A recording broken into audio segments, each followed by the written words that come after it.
आज supreme court के पास हुकूमत पंजाब गई अपीलें लेकर कि इमरान खान का जिस्मानी रिमांड दिया जाए। सुप्रीम कोर्ट ने कहा कि भाई 2 साल से एक बंदा जेल में है, आप उसका 2 साल से एक बंदा गिरफ्तार है, आप उसका जिस्मानी रिमांड मांग रहे हैं। तो ये हुकूमत पंजाब, उनकी अपीलें, ये मतलब आप किस कानून के तहत चीजें, और फिर ये जिन एफआईआर से हवाला दे रहे हैं कमजोर एफआईआर नहीं है सर, कि एक बंदा उसका 3 मुख्तलिफ शहरों में बैक वक्त एक साने में वो एक जैसी जो है वो आलिया हमजा गुजरांवाला में भी हमला कर रही थी, लाहौर में भी कर रही थी, सियालकोट में भी कर रही थी एक ही वक्त में। देखिए, एक तो इसको नईम साहब फरमा रहे हैं कि 190 मिलियन पाउंड में जो है तो वो सजा याफ्ता नहीं है। अदालत ने उनको सजा सुनाई है इमरान खान को 14 साल कैद बामुशक्कत बमा अहलो आयाल। कोई अगर आप उसको नहीं मानते हैं तो आप ज़रूर कहिए आप उसको ना मानेंगे। जहाँ तक आपने नवाज शरीफ की बात की, तो ये दुनिया को पता है कि नवाज शरीफ को पनामा में बुलाकर अकामे पे डिस्क्वालीफाई किया गया था।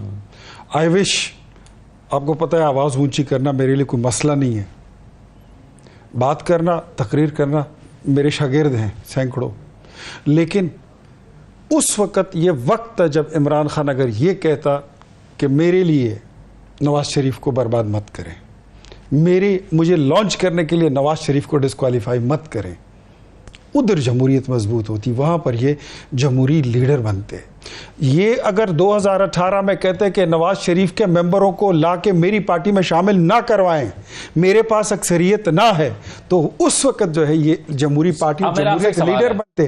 अगर मेरी बात तो देखिए ना, मुझे अगर आप बात नहीं करने देंगे, आप सवाल 10 भी करेंगे, मैं अपनी बात भी करूंगा, मैं अपनी बात कर लूं, आप अपनी बात कीजिए, मैं अपनी बात करूंगा। उमर अयूब की बात, वो मेरा सूबा भी है, इस मौजू पर मेरा सूबा भी है, मेरा सूबा भी है। मैं पहला भी कहता था कि खैबर पख्तूनख्वा में ये जो पीटीआई जो काम कर रही होती है ना, ये इनका खासा है, ये इनकी स्पेशलिटी है, ये इनका हुनर है कि ये जो करते हैं ये उसके अगेंस्ट नैरेटिव गढ़ रहे होते हैं। फार्म 47 की हुकूमत, मैंने आपके शो में कहा था, एक बार नहीं कई बार मैं कह चुका हूं कि खैबर पख्तूनख्वा में फार्म 47 की हुकूमत है, ऑडिट कराएं इलेक्शन के। मौलाना फजलुर रहमान ने भी पीटीआई के साथ इत्तेहाद में यह मुतालिबा रखा था कि यहाँ का ऑडिट कराएंगे, ये वहाँ से बैकआउट कर गए हैं। और उमर अयूब साहब ने खुद इलेक्शन कमीशन में पिटीशन जमा की है कि मेरे हल्के में बोगस पोलिंग हुई है और 1 लाख से जायद हुई है। अब उधर आप उसको डिफेंड कर रहे हैं, मुझे समझ नहीं आ रही कि आप किस तरह डिफेंड करेंगे। उमर अयूब बेचारा फार्म 47 का बयानिया गढ़ते गढ़ते उसके वोकल कार्ड बैठ गए, लेकिन वो खुद फार्म 47 के पीछे क्यों लिया था स्टे? 1 साल से स्टे के पीछे क्यों छुपे हैं? अगर अपोजिशन लीडर ही फारिग हो जाए तो आपके पीछे बचता ही क्या है? लेकिन ये भी तो दुरुस्त है कि उनके मुखालिफ उम्मीदवार बाबर नवाज साहब ने अपनी शिकस्त तस्लीम करके उमर अयूब को उसी दिन मुबारकबाद पेश कर दी थी। पाकिस्तान का वो वाहिद हल्का था जहां पर सबसे पहले उन्होंने अपनी शिकस्त तस्लीम की थी।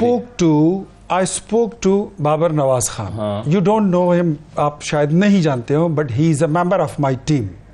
वो मेरे साथ टीम में है, और बाबर नवाज ने कोई मुबारकबाद उनके घर जाके नहीं दी, कभी भी उधर जाके उनके घर में नहीं। अगर उनकी ट्वीट आपके पास है तो आप चला दीजिए। बाबर नवाज साहब खुद मानते हैं कि मैंने मुबारकबाद दी थी, आप ये तो डिनाई ना करें। मुझे नहीं पता सर, मुझे नहीं पता। मैंने बाबर नवाज से पूछा है कि आप उनके घर गए थे मुबारकबाद देने? नहीं गया। बाबर नवाज ने खुद मुझे बताया है कि मैंने मुबारकबाद, मैंने उनको शिकस्त कबूल कर ली। फिर ठीक है, ट्वीट की बात तक दुरुस्त होगी। अब जहां तक मामलात, ये तो बात वहां से खुल गई जी, रिसाइकल हो गई, रीओपन हो गई, जब उमर अयूब साहब खुद जाके इलेक्शन कमीशन में कहते हैं कि 1 लाख से जायद बोगस वोट पड़े हुए हैं। तो अगर उसकी स्क्रूटनी होती है तो फिर मेरे ख्याल में उमर अयूब साहब को बहुत शुक्रिया और बाबर नवाज दोनों को नहीं, बहुत शुक्रिया लगा था, लेकिन ट्वीट जो है नहीं, वो तो उन्होंने, वो तो तस्लीम, वो तो इसको डिनाई नहीं करते।